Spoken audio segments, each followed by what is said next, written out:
तो दोस्तों आज हम फिर से आपके लिए लेकर आए हैं देश दुनिया की तमाम ताज़ा बड़ी खबरें। सबसे पहली बड़ी खबर में आपको बताएंगे दोस्तों कि यूपी के बरेली में आइलम मोहम्मद को लेकर हुए विवाद के बाद मौलाना तौकीर रजा खान को यूपी पुलिस ने किया गिरफ्तार। एनए से लगाकर भेजा जाएगा सीतापुर जेल। असम के बीडीसी चुनाव में भाजपा को लगा बड़ा झटका। 40 में से जीती सिर्फ 5 सीट। विपक्षी दलों ने चटाई भाजपा को धूल। आइलम मोहम्मद से हमें कोई दिक्कत नहीं है। बीजेपी सांसद ब्रजभूषण शरण सिंह ने दिया बयान। बोले सभी मुसलमान करें पैगंबर से मोहब्बत। शहबाज शरीफ और ट्रंप की मुलाकात के बाद पाकिस्तान में तैनात हुआ अमेरिका का युद्धपोत। भारत में बड़ा खतरा। आइलम मोहम्मद लहराने वाले मुसलमानों को योगी आदित्यनाथ ने दी जहन्नुम भेजने की धमकी। बोले अगर किसी ने 3-5 की तो भेजे जाओगे जेल। उत्तर प्रदेश में है योगी का शासन। तो दोस्तों सभी खबरों को आपको एक एक कर बताने वाले हैं। वीडियो को लाइक कर चैनल को सब्सक्राइब कर दे। इससे भी बढ़ते दोस्तों अगली खबर की ओर। तो यूपी के बरेली में आइलम मोहम्मद को लेकर छिड़े विवाद को लेकर मौलाना तौकीर रजा खान को योगी सरकार ने करवाया गिरफ्तार। एनएसए के तहत भेजे जाएंगे सीतापुर जेल। दोस्तों आपको बता दें कि आइलम मोहम्मद को लेकर प्रदर्शन कर रहे मुसलमानों पर योगी सरकार ने अत्याचार करना शुरू कर दिया।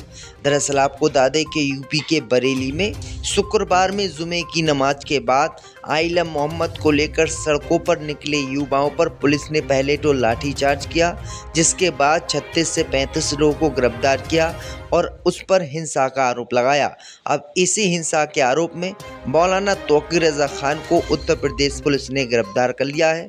मौलाना तौकीर रजा खान पर एनएसए सहित अन्य धाराएं लगाकर सीतापुर जेल भेजने का बात कही गई है। यानी मौलाना तौकीर रजा खान को अब सीतापुर जेल भेजा जा रहा है। दरअसल आपको बता दें कि आरोप लगाया गया है कि मौलाना पर गैंगस्टर एनएसए सहित अन्य मुकदमे दर्ज होंगे। तो ये बड़ी अपडेट आई दोस्तों कि आजम खान के बाद अब मौलाना तौकीर रजा खान को योगी सरकार जेल में डाल रही है। इससे भी बढ़ते दोस्तों अगली खबर की ओर। तो पाकिस्तान में तैनात हुए अमेरिका के युद्धपोत।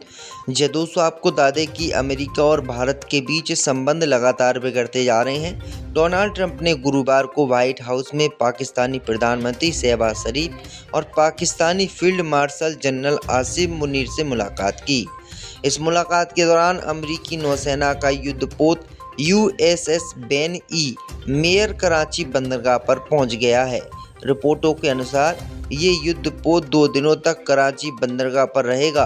कराची बंदरगाह पर अमेरिकी युद्धपोत का आगमन एक महत्वपूर्ण भू राजनीतिक संदेश लेकर आ सकता है, क्योंकि कई रिपोर्टों में कहा गया है कि अगर ऑपरेशन सिंदूर के दौरान युद्ध बढ़ता तो भारत कराची बंदरगाह पर हमला कर सकता था।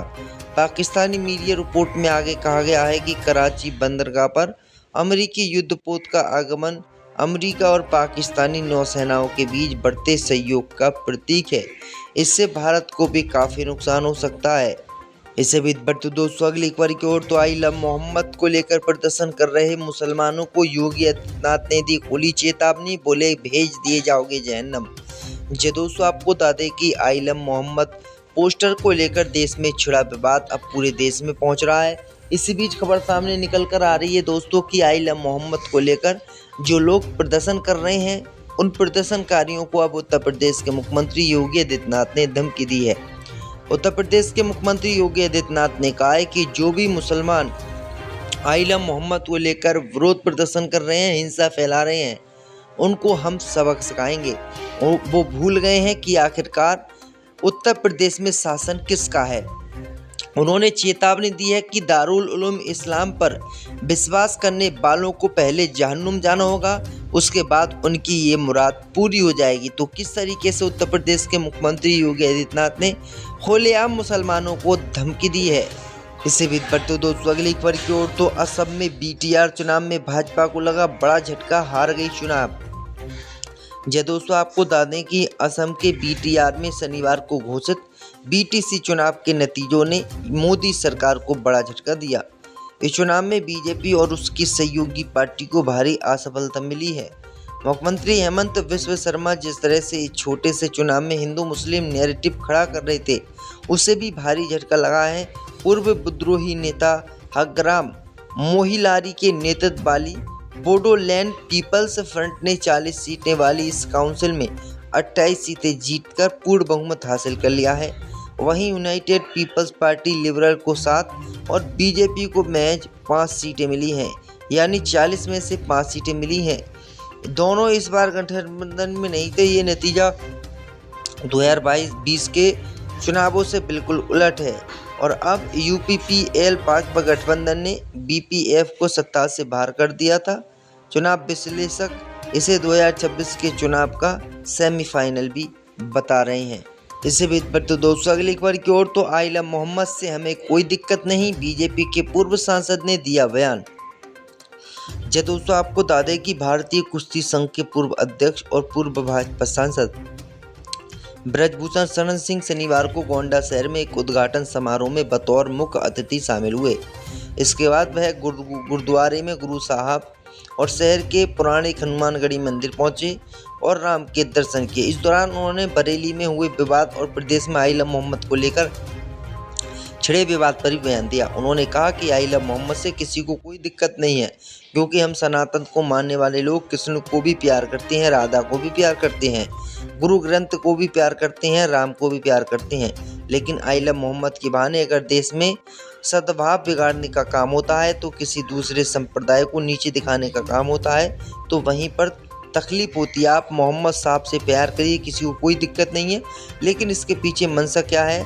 और अगर मंशा है कि सांप्रदायिक माहौल बिगाड़ेंगे, किसी को नीचा दिखाएंगे, तो भारतीय जनता पार्टी की सरकार में चलने वाला नहीं है। उन्होंने कहा कि आइला मोहम्मद से हमें कोई भी समस्या नहीं है, कोई कितना भी मोहम्मद से प्यार करे, मोहम्मद साहब की इज्जत करे, मोहम्मद साहब से कितना भी कोई कुछ करे, लेकिन हमें इससे कोई दिक्कत नहीं है। ये बातें ब्रजभूषण शरण सिंह ने कही हैं। आइला मोहम्मद को लेकर विरोध प्रदर्शन कर रहे हैं, हिंसा फैला रहे हैं, उनको हम सबक सिखाएंगे। वो भूल गए हैं कि आखिरकार उत्तर प्रदेश में शासन किसका है। उन्होंने चेतावनी दी है कि दारुल उलूम इस्लाम पर विश्वास करने वालों को पहले जहन्नुम जाना होगा, उसके बाद उनकी ये मुराद पूरी हो जाएगी। तो किस तरीके से उत्तर प्रदेश के मुख्यमंत्री योगी आदित्यनाथ ने खुलेआम मुसलमानों को धमकी दी है।